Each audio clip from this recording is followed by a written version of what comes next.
um tema, os irmãos já sabem previamente, nós falamos domingo.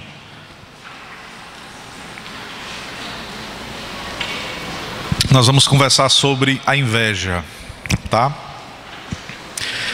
Pastor, eu não precisaria ouvir essa mensagem, né? Mas você é humilde, você vai ficar aqui.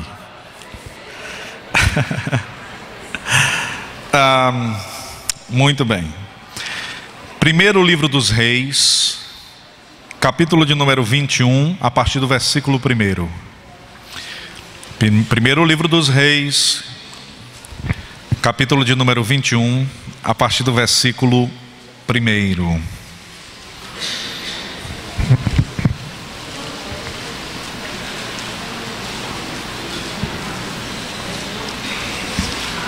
Quem encontrou o texto, diga amém.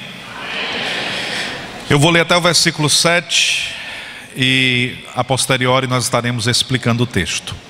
Sucedeu que depois destas coisas, tendo Nabote o jezreelita uma vinha em Jezreel estava junto ao palácio de Acabe, rei de Samaria, que Acabe falou a Nabote, dizendo: dai-me a tua vinha para que me sirva de horta, pois está vizinha ao pé da minha casa, e te darei por ela outra vinha melhor do que ela, ou se te parecer bem aos olhos, dar-te-ei uma valia em dinheiro. Ou seja, você pode escolher outra vinha no reino, ou você pode escolher a quantia em dinheiro que você desejar.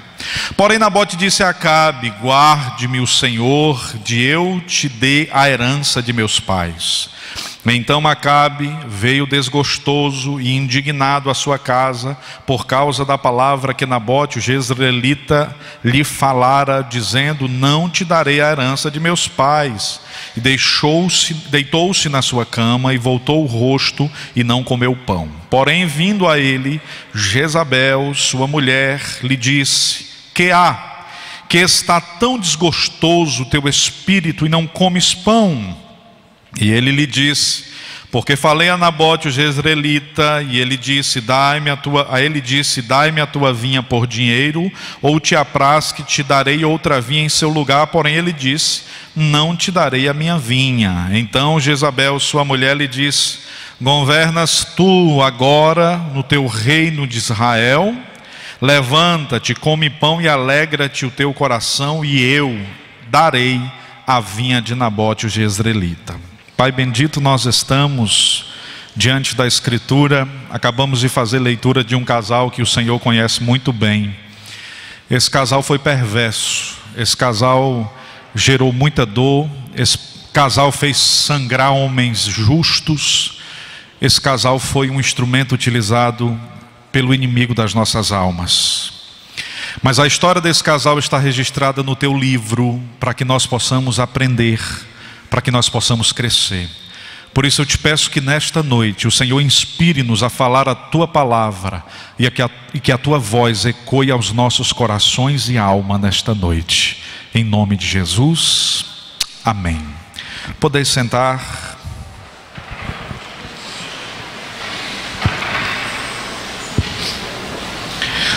Falar sobre inveja na Escritura é falar sobre um tema que permeia todos os livros e todos os muitos capítulos da Escritura Sagrada. A Escritura conta-nos a história de Caim e Abel, e nós falamos sobre essa história há 2 ou 3 quintas atrás. Por inveja, o Caim é dominado pelo desejo de matar o seu irmão. A Escritura conta-nos que foi exatamente por inveja que Satanás, o inimigo de nossas almas, tenta o primeiro casal, porque olhando para o casal, e essa é uma perspectiva de Agostinho, um dos teólogos da igreja, olhando para o casal e percebendo que o casal estava vivendo de forma harmoniosa com Deus, com a natureza, com o semelhante e consigo mesmo. Porque lembre-se, os irmãos, só existe plenitude de vida se nós estamos em harmonia com Deus, com a natureza, com o semelhante e consigo mesmo. Quando um destes elementos está em desajuste, toda a nossa vida se torna uma vida sem sentido. Nós precisamos estar alinhados a esses aspectos para que a nossa vida possa ser uma vida inteira, completa. E aquele inimigo, observando o caminhar de Adão com o seu Deus, observando que o Adão tinha um trabalho árduo, diário, que lhe dava dignidade, que lhe aproximava do eterno, observando que ao se relacionar com a esposa, ele se relacionava com respeito, com candura, com legitimidade, com amor, ele então tem o seu coração cheio de inveja. Afinal de contas, ele é uma criação anterior, e por ser uma criação anterior, ele não está satisfeito até que alguém esteja na mesma situação que ele. E aí esse é sim, e sem dúvida, um dos elementos que podem qualificar o invejoso. O invejoso, ele é propenso a celebrar a queda e não a vitória. O invejoso, ele fica muito mais feliz com a destruição do que com a vitória do outro. E eu posso dizer para os irmãos, a partir do que a gente leu, a partir do que a gente pesquisou sobre inveja, uma das coisas mais difíceis na vida é você encontrar gente que celebre com sinceridade as suas vitórias. Uma das coisas mais difíceis da vida é você encontrar gente que, quando você diz assim, troquei o carro, a pessoa diz assim, bênção de Deus. Porque tem uma porção que diz assim, ó, qual foi o carro? Ah, foi um carrinho 1.0. Aí eles, foi, parabéns. Mas aí ele chega e diz, em 70 prestação, quem é que não compra? 1.0, se fosse 2.0 até ficava calado. Se fosse assim um SUV, né? Se fosse uma picape, você entende? Então, são pouquíssimas as pessoas que você vai encontrar na sua trajetória que vão celebrar as suas vitórias e vão celebrar com sinceridade. Pouquíssimas, existe, viu irmãos? Existe. Tem muita gente lutando pela sua vitória. E tem muita gente orando para que você seja bem sucedido na vida. Graças a Deus por isso. Graças a Deus por isso. Mas tem gente muito preocupado, porque passou muito tempo trabalhando para chegar no mesmo nível que você está. E está percebendo que Deus está abençoando você e já está atribulado. Porque o invejoso, irmãos, ele nunca está satisfeito. O invejoso, ele sempre está insatisfeito com o que é e com o que tem, e preocupado com o benefício do outro. E se você é alvo, pastor, eu sou crente, e tem uma pessoa que é invejosa e ela vive olhando para mim, o que eu tenho que fazer? Eu tenho que fazer uma oração pelo olho gordo? Irmão, você não precisa fazer oração por olho gordo, você não precisa ungir a sua casa, você não precisa colocar azeite no seu dinheiro, você não precisa fazer nada disso. Pastor, o que é que eu tenho que fazer? Continuar confiando no seu Deus, continuar trabalhando arduamente para que a bênção do Senhor seja sobre a sua vida. Mas pastor, tem um caminho mais fácil? Tem. Ore por ele e ore pela prosperidade dele e pela prosperidade dela. Amém? É um desafio que eu quero fazer. Se você sabe que uma pessoa tem problemas com você e com a sua prosperidade, hoje à noite quando você chegar, diz, Senhor, abençoe a despensa daquela pessoa, abençoe a vida daquela pessoa, faça prosperar a casa daquela pessoa. Pronto. Você pode ter certeza de uma coisa, é assim que um crente em Cristo Jesus e discípulo do Cordeiro vive. É dessa forma. O Acabe era rei. Ele tinha sua casa, uma das casas sedes dele, em Samaria e em muitíssimas outras cidades de Israel. Como rei, ele poderia reivindicar qualquer espaço-estado, porque o Estado, ele tem domínio sobre vários lugares em muitas cidades. Hoje é assim e não era diferente. Tendo ele uma casa e do lado da casa uma vinha, ele deseja no seu coração, e eu queria dizer para os irmãos, não é ilícito o desejo de Acabe. Não é errado o desejo de Acabe. Desejar transformar a vinha do lado em uma horta, ou em um campo, ou em um espaço society, não importa, isso não é errado. E não é errado o que ele tenta fazer. Ele se aproxima de Nabote e diz: Nabote, escolhe outra vinha melhor do que a tua em qualquer lugar de Israel, que eu te darei. Ou precifica, valoriza, define uma quantia pela vinha. O que ele está dizendo? Eu posso atraí-lo pelo desejo de algo superior, ou eu posso comprá-lo com aquilo que tudo compra. Na cabeça do Acabe, o Nabote desejaria ser melhor. Na cabeça do Acabe, o Nabote tinha um preço. Só que existem coisas, e Nabote vai nos ensinar isso. Existem coisas na vida que não são precificadas, que não são valorizadas. Existem coisas na vida que não têm preço, irmãos. E existem pessoas que já aprenderam a viver dessa forma. Existem pessoas que já entenderam que algumas coisas na existência não podem ser negociadas. Quando Acabe chega com duas propostas tangíveis e interessantes, a resposta de Nabote foi simples. Ele não pensa, ele não diz assim: Acabe, deixa eu ir falar com a minha esposa, porque quem tinha barriga branca era o Acabe. O Nabote não. Na verdade o Acabe não tinha barriga branca, a barriga dele era da cor que ela quisesse.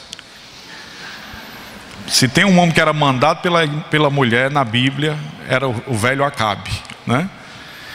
Pastor, e qual é a diferença de Acabe para os homens de hoje? É porque os homens de hoje pensam que não são, mas Acabe sabia que era. Os homens de hoje pensam que não são. Na prática, irmão, ela acaba conquistando tudo que ela quer, né? Tudo que ela quer. A Cíntia, ela tem um jeito assim. Ela diz: meu filho, eu estou com tanta vontade de ir no centro. Diz: por quê? Porque eu vi tu falando de um livro, e eu pesquisei e vi que tinha um livro que chegou na livraria. E aí eu vou com ela. Quando eu chego lá, irmão, do lado da livraria tem o alvo. Aí ela me alegra com o livro e depois conquista o que quer, né? Mas ela acaba no final das contas conseguindo o que quer. As mulheres sempre conseguem. E aí ele olha para Acabe e diz: não te darei a vinha, pois é herança de meus pais. Gente, você sabia que nós perdemos a capacidade de preservar a história? Nós perdemos a capacidade de perceber o quanto é importante a história. Eu tive um privilégio, gente, essa semana, na terça-feira, eu visitei a cidade de Viçosa. Eu fiz um tour ali na Serra da Ibiapaba e eu fui em Viçosa. E me indicaram um lugar que é a Casa dos Licores. Lá você tem doces, você tem biscoitos, licores, várias coisas. E aí me indicaram para ir nessa casa para conhecer um pouco da cultura e da história. E eu fui na casa. E quando eu cheguei na casa, eu me encontrei com uma pessoa que, sinceramente, irmãos, a vontade que eu tive foi de colocar aquela mulher no banco de trás e trazer ela para morar aqui comigo em Fortaleza. Porque pense numa senhora cheia de vida, uma senhora assim de uns 70 anos de idade. E aí quando a gente foi entrando, ela disse: muito bem, sejam muito bem-vindos, venham aqui. E aí a gente já se sentiu bem na chegada. E aí ela nos levou assim para uma sala onde tinha lá eles fazem aquela, é pepa, o nome é pepa, é? Peta, né? É peta? Pronto, peta, né? Aí ela disse: ela olhou e disse: você quer uma peta? E aí ela passou uma peta para a gente. Ela colocou na boca e disse assim: você sabe por que o nome disso é peta? Aí eu disse: não tenho ideia. Aí ela disse: interessante, a gente não tem ideia das coisas, né? Peta é uma palavra indígena que significa mentira. Quando os portugueses, junto com os jesuítas, começaram a produzir peta, que entregaram na boca do índio, o índio botou e disse: isso é mentira, não enche barriga, não faz nada. Então, peta significa mentira. Eu disse: nossa, me encontrei com essa mulher agora, e eu já aprendi uma coisa diferente, eu já vou sair daqui edificado. E aí a gente começou a conversar, e aí ela começou a falar sobre os índios. Gente, ela fez uma viagem, Gilberto Freire, e começou a falar sobre a história dos índios, e eu encantado, eu olhava assim para a Cíntia, brilhava os olhos, e a Milena olhando para a Pepa, e para os doces. Mas gente, a gente ficou parado, pasmo assim, era eu, a Cíntia e mais 3 jovens, e a Milena lá, e a Milena comendo a Peta, morta de feliz, e a gente mais feliz ainda se alimentando de história. E aí ela disse, então, ela contando a história do índio, disse, então eu estava lá na casa, de repente uma cunhã entrou. Aí disse, cunhã? Eu disse, mas esse nome não é um palavrão? Aí ela disse, é palavrão para mim e para você, porque ele se tornou pejorativo. Mas cunhã significa mulher. O órgão genital masculino é cunhão. Pastor, isso é coisa que o senhor diga na doutrina? Para o índio, gente, isso é homem, não tem nada a ver, é homem. E o órgão genital, uma mulher é cunhã porque não tem o órgão genital masculino, não tem nada de errado. Agora o tempo foi passando, a gente foi tornando essa palavra uma palavra pejorativa. E a cunhã hoje é tida como uma prostituta, não é assim? Como uma mulher que não tem crédito, né? Mas não é, gente, na língua indígena é mulher. Então homem e mulher é derivado dessa palavra, e essa é uma palavra natural. E aí ela começou a conversar, e com muita sabedoria, com muita sapiência, a gente conversando, e aí ela parava e dizia assim, deixa eu ler essa poesia. Ela olhava para uma poesia assim de um quadro, com as 10 estrofes, ela olhava para o quadro e olhava para a gente e recitava a poesia. Mas ela recitava com a vida, com uma capacidade de cognição, e de tornar vivo e etéreo aquele momento, que quando ela terminava, gente, nós estávamos tudo aplaudindo, assim, parecia que a gente estava no teatro, incrível. E aí ela foi andando, aí ela disse, agora vamos aqui. Ela levou a gente no quarto do pai, tudo preservado. A cama mesma, o criado mudo o mesmo. Aí ela olhou para a Milena e disse, você sabe por que o nome disso é criado mudo? Aí eu disse, é claro que eu não sei. Disse, como é que você cita as coisas e não sabe a origem? Eu disse, eu não sei de nada diante da senhora, me ajude. Aí ela disse, é porque ele continua aqui como um criado, porque ele serve, mas ele tem que ficar mudo, que se ele disser o que ele vê. Aí ela disse, e olha para que servia o criado mudo. Aí ela abriu o criado mudo, tinha 2 pinicos dentro, preservado, né? E aí eu achei encantador, achei interessante demais. Aí ela disse, isso aqui é o lugar da oração onde o meu pai orava. Esse aqui é o lugar onde meus 11 irmãos se reuniam para orar com meu pai. E aí ela foi levando a gente, eu percebi que na jornada era uma casa muito simples, tudo preservado, o piso mesmo, o teto mesmo, tudo preservado. Os móveis os mesmos, uma casa estilo portuguesa, com muitos quadros, com fotos. E aí ela foi levando a gente para o ápice. Eu percebia que ela estava dizendo, mas vocês ainda não viram nada, vem cá, vocês ainda não viram nada, vem cá. E ela foi levando, e à medida que a gente foi caminhando, a gente chegou de repente na cozinha. E aí quando ela nos apontou, no canto da mesa estava sua mamãe, ainda viva, com 98 anos de idade, brincando com umas panelinhas de boneca, porque da forma que a gente vem, a gente volta, já com Alzheimer, há muito tempo, quase 20 anos com essa enfermidade terrível. E aí ela se aproximou e disse, para esta mulher eu quero recitar esse poema. Aí ela apontou para o poema e olhou para ela e começou a recitar o poema olhando para a mãe. E o poema era falando sobre o fogão. Gente, eu devia ter tirado uma foto daquele poema, porque sinceramente, uma das coisas mais lindas que eu já ouvi na vida foi aquele poema. E quando ela terminou de recitar o poema, os olhos da mãe estavam marejados. Aí ela disse assim, embora com Alzheimer, ela ainda consegue se emocionar sempre que eu cito esse poema para ela. E aí quando ela terminou, eu disse assim, mas você que faz esses poemas tão bonitos? Ela disse, não, eu só sei falar, eu só recito. E quem é que faz isso? Ela disse, eu tenho 11, ou é 11 ou é 9 irmãos, eu não lembro o número. E dentre esses 9 tem uma que aprendeu a viver. Eu disse, mas por que você disse que uma aprendeu a viver se eu estou aqui louco para ficar morando com a senhora? Porque uma pessoa chegar com 70 anos de idade, com a vida daquela... Gente, aquilo ali é sentido, né? Preservando a história, cuidando da história. E aí eu disse, olha, eu estou aqui louco para morar com a senhora para aprender mais. E a senhora diz, ela disse, não, ela aprendeu a viver porque ela foi das filhas a única que entendeu que chegando à fase da maturidade não precisava de muitas coisas para viver. Ela é andarilha. Aí eu disse: andarilha? Ela disse: sim. Ela é uma espécie de evangelizadora. Ela caminha, apenas caminha. Aí eu disse: eu entendi, gente. Eu entendi porque que os poemas são tão cheios de vida. É porque ela realmente aprendeu a viver. Porque a gente aprende a viver quando a gente percebe que nós não precisamos de muitas coisas para viver.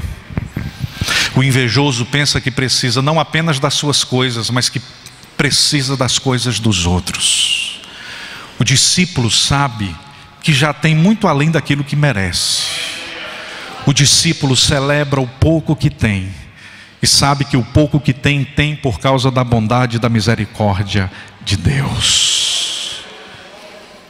Aprendemos a viver, irmãos, não quando nós estamos satisfeitos apenas com o que temos, mas quando nós estamos satisfeitos com aquilo que somos. Porque pode nos faltar alguma coisa na despensa, mas se nós temos história com Deus e se nós temos vida com Deus, isso não pode ser afetado e não nos pode ser retirado. Alguém pode colocar uma arma na sua cabeça e retirar o que há de precioso nas suas mãos, mas ninguém pode retirar a experiência que você viveu com Deus ontem à noite, quando no calor da graça de Deus, o Espírito de Deus te visitou e você foi abençoado por sua presença na sua casa. História. Nosso legado é nossa história, nossa herança é a nossa história. Como Nabote, nós precisamos valorizar a nossa história. Nós precisamos valorizar o nosso tempo com Deus, a nossa vida com Deus. Nós precisamos aprender a valorizar as coisas simples, as coisas pequenas da vida. E é interessante que conhecemos vários lugares bonitos, vários lugares incríveis, mas somente aquilo nos marcou. E a gente ficou falando sobre esse encontro, porque a gente se encontrou com alguém que estava disposta a preservar a história. A gente se encontrou com alguém que estava disposto a olhar para trás e celebrar a Deus, tentando remontar e rememorar cada fagulha e cada fragmento da sua vida. Nós deixamos a tocha se apagar, nós deixamos as pedras desmoronar, mas existe um Deus que não apaga o pavio que fumega, viu, irmãos? Ele deseja reacender nos nossos corações a chama da presença, que era real há 20, 30, 40 anos atrás. A experiência vivenciada no dia que você veio ao pé do altar para se arrepender dos seus pecados e confessá-lo como Senhor, pode ser restaurada para a glória do nome de Jesus. A questão é que o tempo vai passando, a gente vai carregando muitas bagagens. Só que a caminhada e o percurso é muito pequeno. Não tem sentido levar muita coisa. Não tem sentido levar muita coisa. O Nabote diz: olha, eu morro com a herança, mas não lhe vendo, não lhe dou e não negocio. Você tem de um lado um rei que tem tudo, mas abre mão desse tudo por uma simples vinha. Você tem do outro lado um homem que não tem uma vinha. Quando ele olha para a vinha, ele vê uma herança. E nós precisamos pensar nisso. O Nabote não vendeu a vinha porque era uma vinha. O Nabote não vendeu a vinha porque era herança. E herança nós não podemos negociar, irmãos. Pedro disse que a nossa herança em Cristo é incorruptível e incontaminada. Somos herdeiros de Deus e co-herdeiros com Cristo de uma nova vida. A gente não pode negociar. Você sabe o que alguns pais estão fazendo? Alguns pais estão vendendo a vinha para colocar filhos em palácios. Alguns pais estão negociando a vinha, a herança de Deus, para que os seus filhos tenham palácios para morar. Alguns pais estão entendendo que sua missão é colocar filhos nos lugares mais elevados. Não é, irmãos? Você pode se dobrar para pagar uma boa escola. Eu acho que é importante que seu filho tenha uma boa educação. Embora a gente saiba que a gente educa os filhos em casa. Ensinar sobre a vida só em casa. E não é dizendo, é vivendo. Os nossos filhos escutam o que a gente diz e se esquecem das palavras ditas. Mas aquilo que a gente faz fica gravado, fica marcado na vida dos nossos filhos. E o seu papel e a sua missão não é construir palácios para os seus filhos protegidos conseguirem reinar a partir deles. A sua missão é dizer para os seus filhos que você tem uma herança e que você vai passar para eles essa herança, e que essa herança é incontaminável, ela é eterna. E para que você recebesse essa herança, o testador teve que morrer, porque a herança só tem lógica depois que o testador morre. Só que o testador ressuscitou ao terceiro dia. Então a herança, ela é legítima porque o testador morreu, e ela é mais legítima ainda porque depois que ele ressuscitou, ele disse: eu não tomo a herança. A herança é duplamente dele, é duplamente dela. Olha aí, Davi, coisa boa, você tem herança, bendito seja Deus. Nós temos herança incontaminável, e a gente precisa transmitir essa herança para os nossos filhos. Não negocie a sua herança, meu irmão. Não negocie a sua herança em nome de Jesus.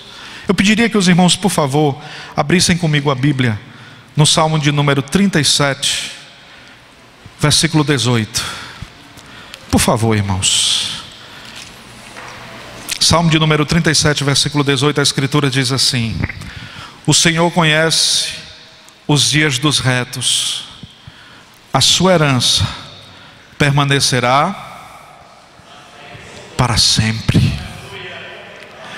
Ô meu irmão, talvez a conta bancária que você deixar para o seu filho, depois de meses ela não estará mais lá. Talvez o carro ligeiro que você passar para o seu filho, ele não tenha mais utilidade depois de alguns meses. Mas a presença do Cristo, a santidade do Cristo e a vida do Cristo é o que vai dar segurança à vida do teu filho. Pedro escreve, aí eu pediria que os irmãos apenas acompanhassem. Eu vou ler sozinho, os irmãos olhem para mim.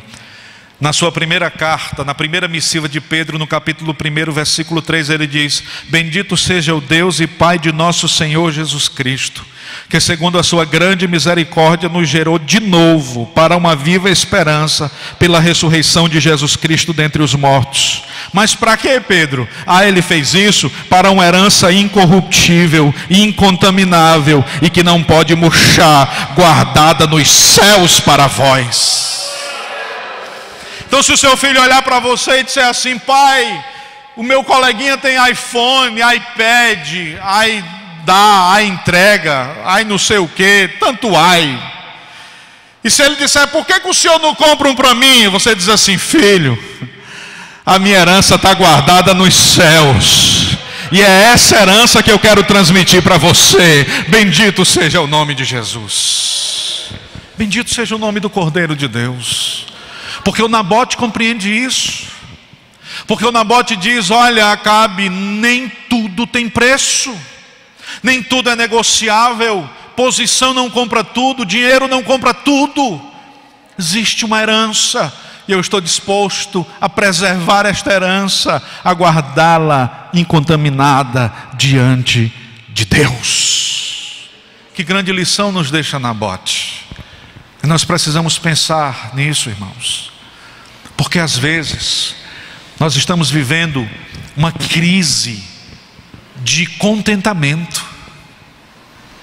Nós estamos sempre insatisfeitos, sempre considerando mais interessante a vida do outro, sempre pensando em viver a experiência que o outro vive, sempre pensando em ter o que o outro tem, em saber o que o outro sabe. Quem de nós nunca foi afetado pela inveja? Quem de nós nunca olhou para alguém puxa vida, eu senti há umas 2 semanas uma inveja tremenda de uma irmã, rapaz. Ela chegou, a gente começou a conversar, foi lá no Tempo Central. E aí eu disse para ela, no meio da conversa, ela disse assim: filho, servir a Deus é tão bom. E eu queria dizer para você que eu não preciso que ninguém prove para mim que Deus existe. Eu não preciso de nenhuma resposta. Eu não preciso de cálculos. Eu só sei que Ele existe. Porque eu sou nova criatura. Gente, eu senti uma inveja daquela irmã. Pastor, o senhor não é nova criatura? Não sou, mas eu preciso de tantas respostas, de tantos cálculos. A minha fé é tão complexa. E eu invejo alguém que tem uma fé simples. Sinceramente, irmãos, eu olhei para aquela mulher e eu disse: meu Deus, me devolve a simplicidade e a capacidade de perceber que Tu estás. Mesmo que a resposta não esteja, Tu estás. Mesmo que o cálculo não seja claro, Tu estás. Mesmo que a palavra não seja coerente, Tu estás. Mesmo que o movimento seja estranho, Tu estás. Porque Tu estás em todos os lugares. Porque Tu és absoluto sobre todas as coisas. Quem de nós? Agora é importante que quando você sentir inveja de alguém, você sinta inveja de algo nobre. Você seja afetado pelo desejo de algo nobre. Porque invejar coisas, irmãos, isso é danoso, isso é prejudicial, isso é maléfico, isso é diabólico.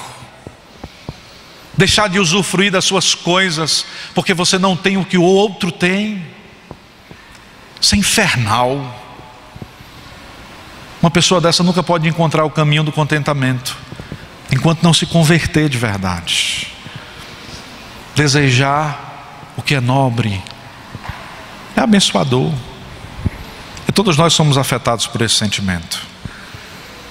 Sim ou não, irmãos? Tem gente que se olha e diz assim: meu Deus, eu queria demais orar como essa irmã. Como eu queria evangelizar com uma irmã, esqueci o nome dela agora, a irmã Fatinha, e a irmã que está ali do lado da irmã Gorete, irmã Irlanda. Meu Deus, está aqui com a gente há uns 1 ano e meio, né? Eu acho que está nem 2 anos, e já tem um exército servindo a Deus com esta mulher. Isso é bom. Isso é bom. Isso é. Agora, desejar a herança, desejar a vinha para tornar a herança em nada, isso é coisa de Acabe, isso é coisa de Jezabel. E o Acabe, ele começa correto. Ele deseja e vai para casa atribulado porque ele não tem. Chegando em casa, maquiavélica. Não existe mulher mais perversa, mais danosa e mais terrível do que Jezabel. A Jezabel se aproxima do Acabe e diz: tu és rei, e se tu és rei, então começa a reinar. Porque um rei não pode desejar e não ter. Não há problema em desejar. O problema é quando você é tomado pelo desejo e você é capaz de pisar quem necessário for para chegar no lugar que você deseja, ou para alcançar aquilo que você deseja. O problema é quando outras pessoas precisem ser prejudicadas ou retiradas do meio para que você chegue no lugar onde você deseja. Esse é o problema, esse é o dano. E Jezabel diz: não, você é rei, então começa a reinar. Porque o rei não pode querer e não ter. Olha que absurdo. Olha que absurdo. Levanta-te e come o pão. A Escritura diz que ele comeu o pão, seu semblante já não era o mesmo. E aí ela começou um plano. Primeiro ela se utiliza da influência. ela escreve cartas para os nobres e para os sagrados, que reinavam como sacerdotes na província de Acabe. E quando aqueles homens recebem as cartas diziam o seguinte: escolham 2 filhos de Belial. Filhos de Belial é filhos do diabo, irmãos. Escolham 2 homens mentirosos, que sejam capazes de profanar o templo ou o lugar sagrado, dizendo que Nabote mentiu e blasfemou contra o rei e contra Deus, e ordena o apedrejamento dele. Olha só a carta dessa mulher maldita. Quando os sacerdotes recebem a carta, todos eles estavam mancomunados. Haviam 400 profetas que comiam na mesa de Jezabel, só para profetizar coisa boa. Irmãos, hoje tem gente que é igual a Jezabel. Irmão, aqui não tem não, é só nas outras igrejas. Mas não pode saber de uma oração nova que anda ruelas, valados e becos para ir receber uma palavra. E aí às vezes a vida está toda desconcertada. Assim que entra na casa, aí a profetisa ou o profeta diz logo assim: eis que eu tenho me agradado da tua vida. Aí a pessoa volta e fica do mesmo jeito, porque são palavras prontas. Pastor, o senhor não acredita em profecia? Acredito, firmemente, até os ossos. Deus usa em profecia. Agora a profecia confirma aquilo que Deus já falou no seu coração, porque você é filha de Deus e você é filho de Deus.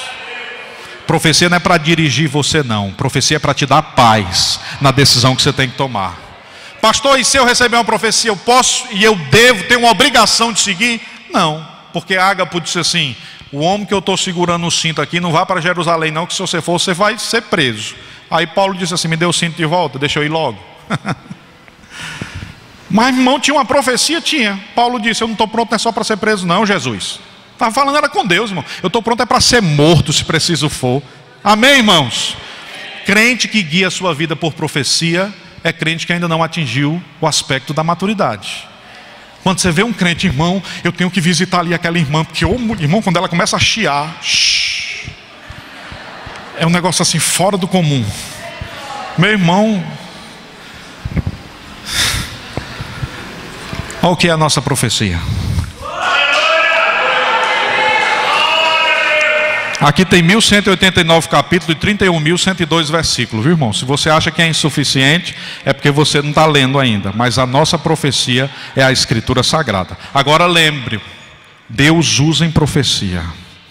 Existe o dom de milagres, o dom de cura, o dom de profecia, o dom de novas línguas. Existe o dom de interpretação de línguas, o dom de ciência, o dom de maravilhas. Todos esses dons são bíblicos, lógicos e bíblicos. Amém, queridos? Mas o que dirige a igreja é a Escritura Sagrada, a palavra de Deus. Aí ela reúne os 400 profetas, ela reúne os líderes contratam 2 mentirosos, eles mentem sobre Acabe e o povo apedreja, Nabote, e o povo apedreja o Nabote. Ela volta, lá está o Acabe desanimado. Aí ela diz: alegra o teu coração, a vinha de Nabote é tua. O Acabe herdou a vinha, mas não herdou a herança, porque o Nabote morreu com a herança. Amém, irmãos? Ele não negociou, ele morreu com a herança. Pastor, irmão, se for preciso, morra com a herança, mas não negocie em nome de Jesus. Não negocie em nome de Jesus. Pastor, e se eu morrer? E se eu negociar, pastor, eu vou conseguir algumas coisas. O convite que eu recebi, o senhor não tem ideia. O ambiente não tem nada a ver com crente. O que eu tenho que fazer não é o que um crente faz. Mas pastor, o benefício do que eu vou ganhar em um mês é o que eu passaria anos para ganhar.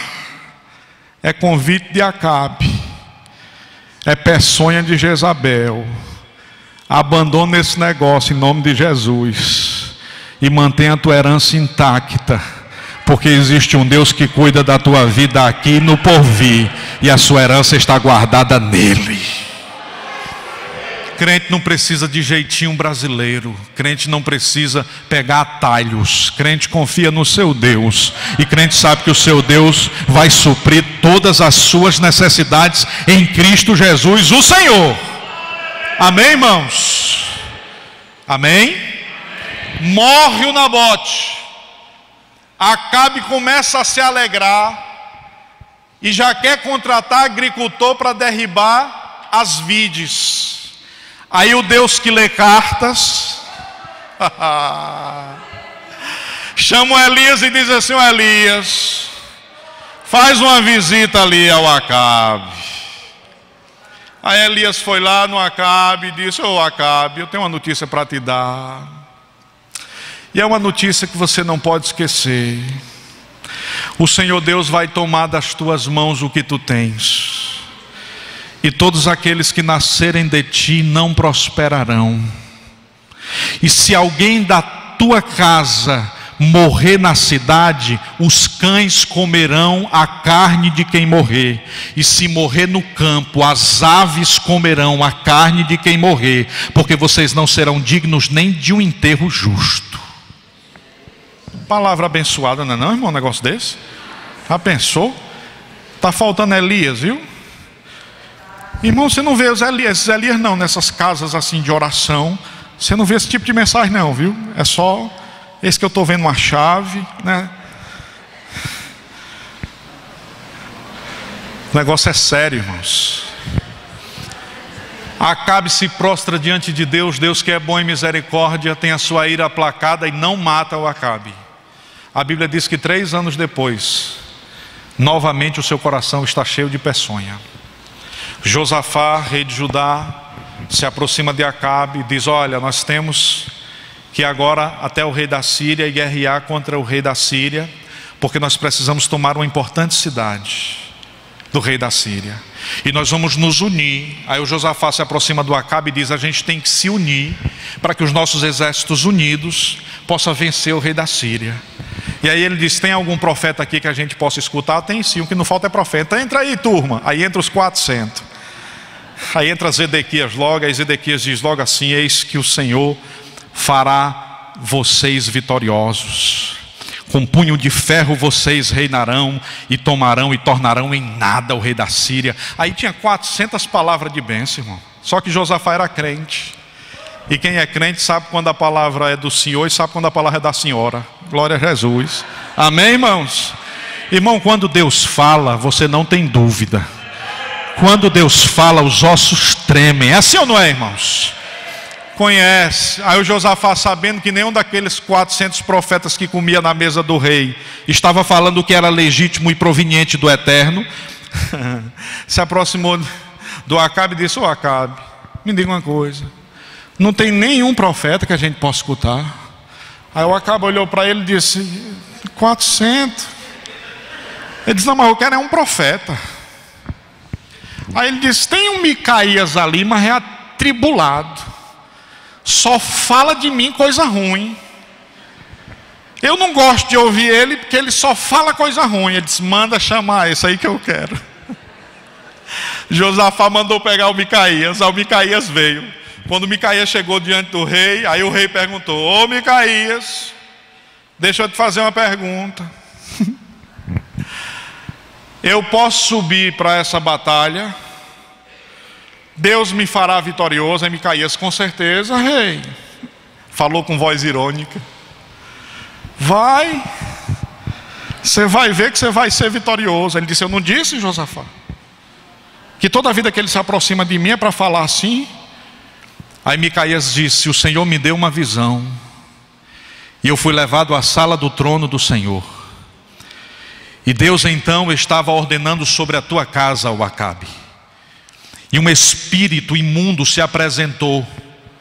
E esse espírito disse: eu serei o espírito de engano na boca dos 400 profetas. E eu direi mentiras diante do rei. E o rei então acreditará. E Deus disse: vai. Então eu queria dizer para os profetas que estão aqui, que vocês foram usados. O Zedequias chegou estressado, deu um soco no queixo dele. Você está dizendo que o rei não voltará? Aí ele disse: não estou dizendo que o rei não voltará. Eu apenas estou dizendo que se ele voltar, eu não sou profeta e Deus não falou. Acabe mandou prender ele. Disse: prenda ele até eu voltar. Ele disse: você não volta. Aí colocaram o bichinho no calabouço. Acabe ficou com medo porque Micaías era profeta. Aí sabe o que foi que ele fez, irmão? Ele conversou com Josafá. Josafá, eu vou me disfarçar, me vestir numa armadura, e tu vai fingindo ser o rei. E aí quando o povo vier para a batalha, quando descerem para a batalha da Síria, eles vão perseguir a ti, e como eu vou estar bem guardadinho com a minha armadura, ninguém me pega. Não é assim? Irmão, tem gente que pensa que consegue fugir do eterno. Ele vê todas as coisas. Não há armadura que te defenda dos olhos dele. Ele conhece-nos por completo. Ele conhece o nosso deitar, o nosso levantar. Ele de longe entende o nosso pensamento. Tal ciência é para nós maravilhosíssima, tão alta que nós nem podemos atingir. O salmista diz: para onde me irei do teu espírito, e para onde fugirei da tua face? Porque se eu subir ao céu, tu ali está. Se eu fizer no céu a minha cama, tu ali também está. Se eu montar nas extremidades do vento e chegar às extremidades do mar, até ali a tua mão me encontrará. Se eu me esconder na noite, tu me vê, e se eu me esconder no dia, tu me vê, porque a noite e o dia são para ti a mesma coisa. O Acabe ficou disfarçado. O rei da Síria disse: eles estão querendo tomar Ramote. E para que eles não tomem a cidade de Ramote, vamos perseguir o rei de Israel e vamos matar o rei de Israel. Aí, irmão, quem estava lá como capitão era o rei de Judá, Josafá. O rei de Israel estava disfarçado entre os soldados com armadura, tremendo de medo. A escritura diz que os guardas da Síria saíram para guerrear e foram defronte do rei. E quando se aproximaram de Josafá, Josafá gritou e disse: ei, eu sou de Judá, eu não sou de Israel não. Os guardas pararam. Aí a escritura diz assim: então um arqueiro, sem que tivesse intenção de atingir, lançou uma flecha, e a flecha passou por uma fresta da armadura, atingindo a parte debaixo do braço de Acabe. Este foi ferido. E quando removeram, perceberam que era o rei. Ele foi colocado num carro de boi. E depois de colocado no carro de boi, o carro foi lavado. E o sangue escorreu. E os cães lamberam o sangue de Acabe. Cumprindo-se assim a profecia falada pela boca de Elias e pela boca de Micaías. Pastor, por que o senhor contou essa história? Eu contei essa história para que você primeiro, eu queria dar 2 conselhos para a gente concluir. Eu pediria que você abrisse sua Bíblia, por favor, em Isaías capítulo 54, versículo 17.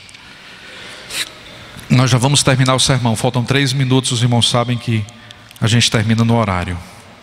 Isaías capítulo de número 54, versículo 17. Quem encontrou o texto, por favor, diga amém. Eu quero que você saia daqui com essa palavra no seu coração nesta noite. Toda ferramenta preparada contra ti não prosperará. Toda língua que se levantar contra ti em juízo, tu a condenarás. Agora receba esta palavra, olha só. Essa é a herança dos servos do Senhor, e a sua justiça que vem de mim, diz o Senhor. Você sabe qual é a sua herança? Você é a menina dos olhos do Eterno, você é intocável. Você sabe qual é a sua herança? Se Deus falou palavra de vida sobre você, essa palavra cumprir-se-á. Se o inimigo tentou lançar palavra de maldição contra você, não prosperará. Toda ferramenta preparada contra ti não terá prosperidade. Porque nós temos uma herança, e a herança é o cuidado do Senhor sobre nossas vidas. Essa é a nossa herança. A herança é a certeza de que somos protegidos e guardados por Deus. Amém, queridos? Então esse é o primeiro princípio que eu quero que você compreenda. Não há nada e não há ninguém e não há circunstância que possa remover a sua herança. Só você. Você é o único que pode negociar. Você é o único que pode entregar ou desistir dela. Mas ninguém mais pode tocar na sua herança, porque foi o Senhor quem prometeu. Em segundo lugar, eu queria trazer um conselho. Vamos cuidar dos nossos filhos. Vamos preservar a herança, para que nós tenhamos uma próxima geração cheia da presença de Deus. Para que os nossos jovens amem o Senhor. Para que os nossos jovens amem a história da igreja. Amem a história do Cristo. Amem a Escritura Sagrada. E que esta herança jamais seja removida dos seus corações. Vamos manter intacto a herança que temos com Deus. E vamos transferi-la aos nossos filhos. Este é o conselho de Deus para a igreja nesta noite.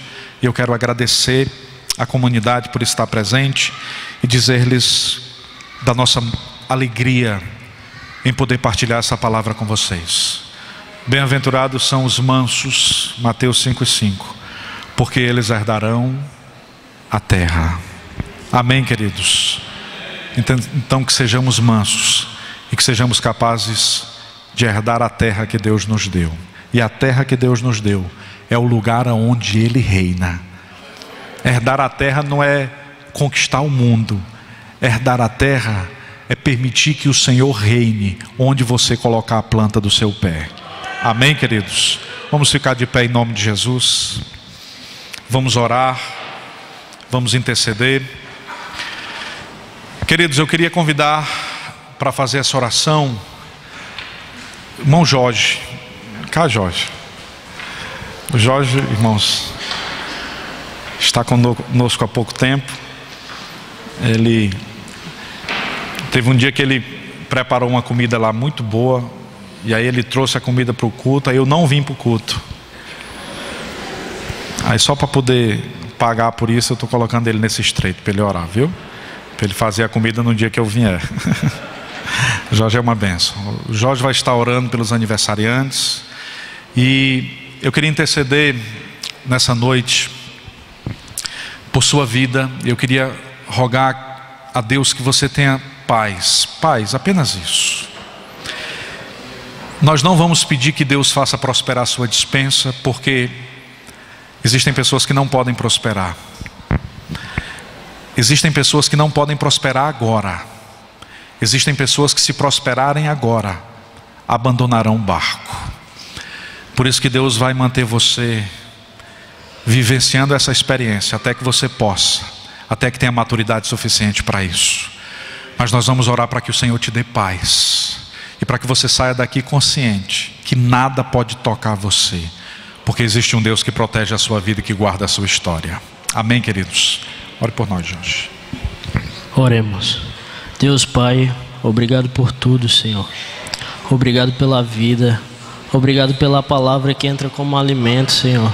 E o Senhor vem preparando ela como carne, ela como leite, ela como leite materno. O Senhor vem trabalhando do jeito que ela entra, e que ela entre e não volte vazia, Senhor. Abençoa nossas vidas, traz paz, meu Pai, traz renovo de vida, traz renovo de justiça na nossa vida. Que nós venhamos entender, Senhor, que o Evangelho, ele é prático, que ele é vivo. Obrigado, Senhor, pelo Evangelho ser vivo. Porque ele sendo vivo em nós, nós podemos ser vivos em Ti, Senhor. Obrigado por tudo, meu Deus. Nós só temos a Te agradecer, porque a gente já pede mais, a gente já faz tanto esforço e não deixa o Senhor trabalhar, Senhor. Então a gente está aqui aberto, só esperando, meu Pai, por Ti. Age em nossa vida, renova, Senhor, e nos abençoa. E mais uma vez nós estamos aqui te pedindo que nos leve em paz para os nossos lares. E se não chegarmos em paz, que tenhamos paz em Ti. Se não tivermos saúde, que nós estejamos saudáveis em Ti. Porque nossa vida é no céu, nossa vida é contigo, Senhor. Que a gente venha entender que o Senhor é o Pai. O Senhor é nosso Pai, e o nosso DNA é Teu, Senhor. E o Teu DNA é nosso. Obrigado por tudo, Senhor, por tudo, por tudo. Em nome de Jesus que nós choramos e Te agradecemos. Amém. Você não precisa ir a nenhum místico. Deus nos falou de forma linda aqui, não foi? Quando nos faltar saúde, que nós tenhamos saúde em Ti. A graça de nosso Senhor e Salvador Jesus Cristo, o grande amor de Deus, o nosso Pai, Senhor, a comunhão e as doces consolações repouse sobre o Teu povo. Quem tem fé, diga amém. Deus vos abençoe nesta noite.